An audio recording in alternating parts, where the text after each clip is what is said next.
Selamat datang di Baby Day Channel.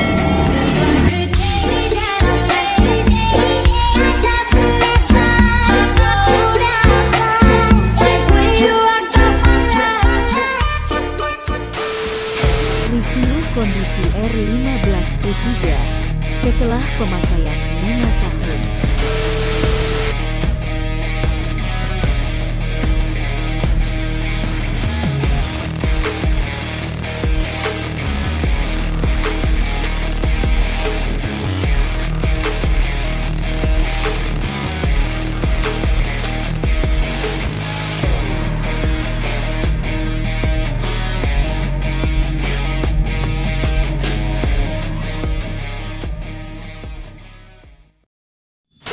Oke, jumpa lagi di VBJ Channel. Kali ini gue akan mereview motor gue ini. Jadi gue akan mereview ini motor R15 V3 pemakaian selama 5 tahun ya. Nah, kondisinya seperti apa sih setelah pemakaian 5 tahun? Mungkin buat teman-teman ada yang penasaran dan kondisinya seperti apa di mesinnya atau di bagian-bagian lainnya, banyak yang sudah dirubah atau diganti atau belum ya. Jadi kali ini gue akan berbagi informasi buat teman-teman mengenai motor R15 V3 punya gue ini, kondisinya seperti apa ya. Oke, jadi untuk kondisi selama 5 tahun, jadi ini motor keluaran 2017 ya teman-teman. Gue beli di tahun 2018 awal lah ya, bulan Januari, kira-kira bulan Januari akhir bulan lah itu. Dan berarti ini kondisi motor 5 tahun kurang 1 bulan lah ya.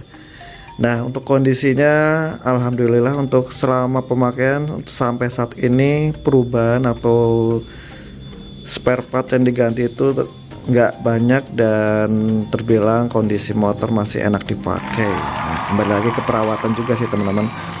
Nah, untuk dari mesin sendiri sama sekali saya belum pernah mengganti apapun di kondisi mesin ya. Iya. Ya, dari kampas kopling dan lain-lain. Nah, itu belum pernah saya ganti. Nanti saya tunjukin ini sudah berapa ribu kilometer ya teman-teman. Nah, ini kita cek untuk kilometernya.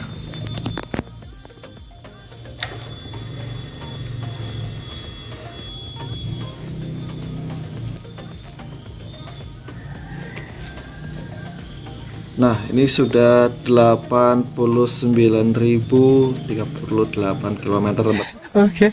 Berarti ini motor pemakaian sehari-hari ya, dipakai. Emang harian sih, ini motor dipakai buat harian, buat kerja ya. Dan untuk kampas kopling sendiri ya, ini untuk saat ini dirasa masih cukup aman, masih belum ngelos ya, masih gigit ya. Aman. Dan ini juga motor sering buat touring juga. Dan untuk yang sudah di perubahan mungkin ya itu perlu dimodifikasi aja teman-teman. Untuk perubahan-perubahan lainnya itu di mesin sama sekali belum pernah ada perubahan. Untuk kayak air radiator pun saya itu cuman ngisi ulang, nggak pernah saya ganti, cuma ngisi ulang tok. Dan untuk oli ya, oli sendiri ini sih untuk awalnya pakai Yamaha Loop yang sport ya, Yamaha sport. Lalu saya ganti pakai Vestron yang mungkin oli mobil ya itu. Dan yang terakhir ini saya udah pemakaian 2 tahun, ini pakai oli extend ya. Ini bukan promosi, tapi ini mungkin oli yang saat ini menurut saya ini enak banget dipakai di motor saya untuk saat ini ya. Dan saya juga udah pernah mereview tentang oli extend di motor saya ini, mungkin mau dicek di video sebelumnya, udah ada ya teman-teman. Karena ini juga sering buat jarak jauh, saya butuh oli yang punya durability-nya cukup lama ya. Dan extend mungkin itu salah satu oli yang menurut sampai ini memiliki durability yang cukup aman ya, masih bisa dipakai untuk jarak jauh yang cukup lama ya. Mungkin kisaran 3.000 atau 4.000 tuh masih aman dipakai teman-teman. Nah, terus untuk perubahan di line ban ya, untuk di ban sendiri, untuk ban belakang saya baru ganti 1 kali ya. Ini dari ban standarnya ke ban yang saya pakai saat ini adalah ban dari Sportivo punya Aspira ya. Ini Saya ganti, berarti pemakaian ban ini udah cukup lama juga, 2 tahun ya. Untuk ban ini udah 2 tahun. Ini baru ganti sekali. Dan untuk ban depan saya udah ganti 2 kali ya. Yang pertama kayak ban standar tuh pemakaian selama setahun, lalu nggak lama saya ganti pakai setahun, 2 tahun, hampir 2 tahun lah ya. Itu saya ganti pakai punya Pirelli Diablo Corsa 2 ya, yang ukuran standar 100. Dan sebenarnya bannya itu masih enak dipakai karena saya upgrade ke peleknya lebih besar. Akhirnya saya ini baru ganti ya. Jadi pemakaian ban yang lama itu 2 tahun, ini baru ganti ban ukuran 110. Dan untuk ban yang lamanya pun sebenarnya masih agak tebal, masih bisa dipakai karena peleknya besar, dia agak agak kotak ya. Jadi buat nikung kurang enak teman-teman, terlalu kotak ya. Dan apalagi posisi kempes itu sangat susah sekali untuk buat di tikungan. Dan ini baru saya ganti ukuran 110 dan bannya masuk ya, masih masuk dengan ukuran pelek 2,75 ya kalau nggak salah saya. Dan nggak nabrak ke spakbor, masih aman. Nah, ini juga buat teman-teman mungkin bisa ya, masih bisa buat motor ukuran standar tuh 120 pun insya Allah kayaknya masih masuk ya. Ini 110 juga masih masuk di ukuran pelek 275 ya. Untuk rantai ya udah boleh ganti sih, hampir setiap tahun mungkin ganti. Ini juga baru ganti pakai punya Triple S yang kode HSBT ya, tipe racingnya. Mudah-mudahan ini kayaknya lebih awet dan bahannya memang agak cukup tebal ya.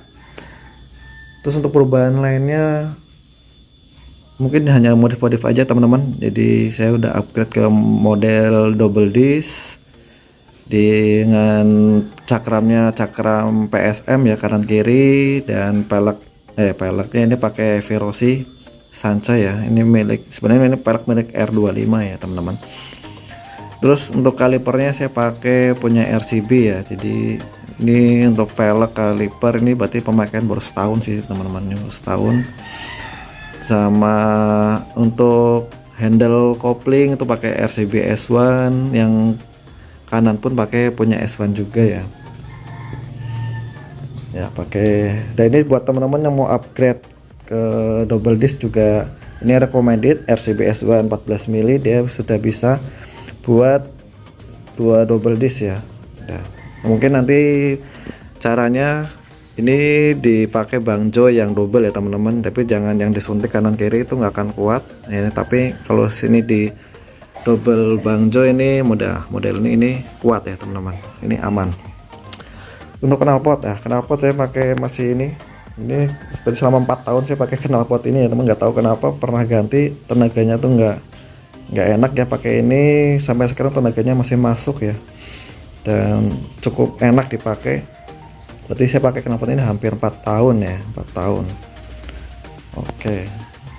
Untuk body mungkin ini body sudah pakai body Kevlar ya teman-teman. Ini body Kevlar. Ini body Kevlar ini. Oke.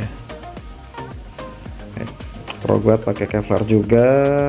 Nah, untuk body ini sebenarnya bodinya di Scotland ya teman-teman, Scotland model Petronas saya, karena saya fans beratnya Rossi ya. Jadi ini juga mau dilepas juga sayang ya, kadang-kadang Rossi terakhir pakai Petronas.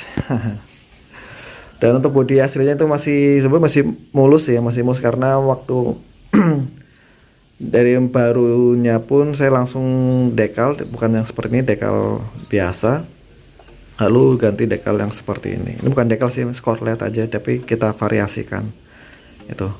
Dan tadinya awalnya untuk undercoilnya itu pakai undercoil yang model R1, akhirnya saya ganti lagi pakai model yang standar ya, biar praktis ya. Kayaknya pakai undercoil itu terlalu ribet kalau mau ganti-ganti itu loh teman-teman, apalagi kayak mau ganti oli, ganti apa itu. Juga posisi di sebelah sananya nggak ngetrep ya. Oh ya, ini kondisi ini waktu gara-gara pakai undercoil, ininya nggak kenceng ya, lepas itu kena knalpot jadi bolong. Belum saya ganti, biarin lah buat tambah-tambah angin. Untuk saran untuk biar aman, berarti kondisi untuk perawatan mesin yang benar-benar perlu dijaga teman, khususnya oli ya, pemakaian oli dan filter oli itu harus benar-benar diperhatikan. Ini per telur berarti ya saya per berapa ribu ya, per 10.000 lah, per 10.000 itu ganti filter oli ya. Alhamdulillah untuk kondisi motor masih enak buat dipakai teman-teman. Ini masih standar crash, nggak ada yang diganti sama sekali, masih aman dan masih enak dipakai. Ini kondisinya sampai saat ini. Oke, untuk model-model yang lain mungkin ya kayak spion, saya ganti model aerodinamis ya, aerodinamis. Ini satu banding satu seperti punyanya yang apa ya, saya lupa. Ini satu banding satu lah. Jadi akan ada yang model RC7 itu dia agak lebih kecil dan bahannya juga kurang ini ya, masih terlalu ringkih menurut saya. Ini bahannya bagus yang ini lupa saya mereknya apa, lupa. Tapi saya pernah review juga ini untuk aerodinamisnya, ini di video sebelumnya pernah saya review juga. Mungkin teman-teman penasaran bisa cek aja video sebelumnya. Oke, mungkin itu teman-teman kondisi motor saya setelah pemakaian 5 tahun ya 5 tahun kurang 1 bulan. Alhamdulillah mesin masih enak dipakai, masih enak, motor masih enak dipakai. Enggak, mungkin sepertinya yang perlu diganti itu kayaknya di belakang ya teman-teman. Di belakang ini udah mulai, nah ini di belakang udah nggak rata ya.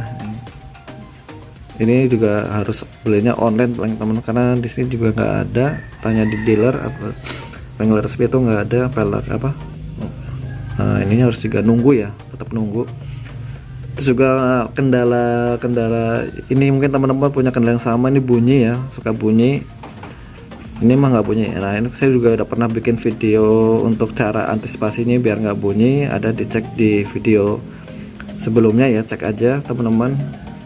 Sebenarnya masalahnya tuh di sininya dia udah agak longgar, tuh diganjel aja teman-teman. Nah posisinya karena dia agak longgar, jadi di posisi si kalipernya nggak anteng, itu yang bikin bunyi ya teman-teman. Oh ya, bus arm juga udah pernah ganti, ini belum lama lah, kisaran 5 bulan yang lalu kalau nggak salah. Ini udah pernah saya ganti bus armnya, berarti ya kondisi bus arm itu masih baru ini. Terus oli shock itu juga udah saya ganti. Ini juga ada videonya juga teman-teman untuk oli shock, mana saya ganti juga untuk oli shocknya. Kalau nggak salah di video sebelumnya, cek aja ada. Mungkin teman-teman pengen tahu berapa biaya untuk ganti oli shock, terus juga kayak biaya ganti bus arm itu bisa dicek aja di video sebelumnya, itu ada juga teman-teman. Oke. Ya ini berarti setahun yang lalu lah kalau nggak salah ya, kalau saya nggak lupa ingat. Kan soalnya juga belum lama sih ganti oli shocknya ini. Itu. Terus aki masih aman teman-teman, aki belum pernah ganti. Untuk akinya masih aman, belum pernah ganti. Tapi sepertinya sih ini udah agak berat sih ya, Bang. Kayaknya ini perlu dicas atau diisi ulang lagi. Kita cek nih. Masih aman.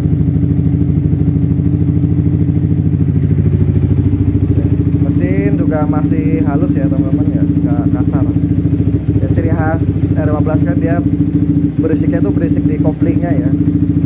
Tapi ini nggak kasar kok, aman.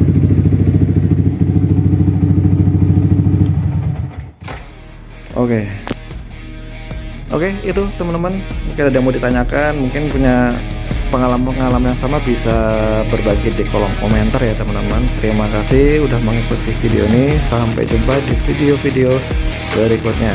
Assalamualaikum warahmatullahi wabarakatuh.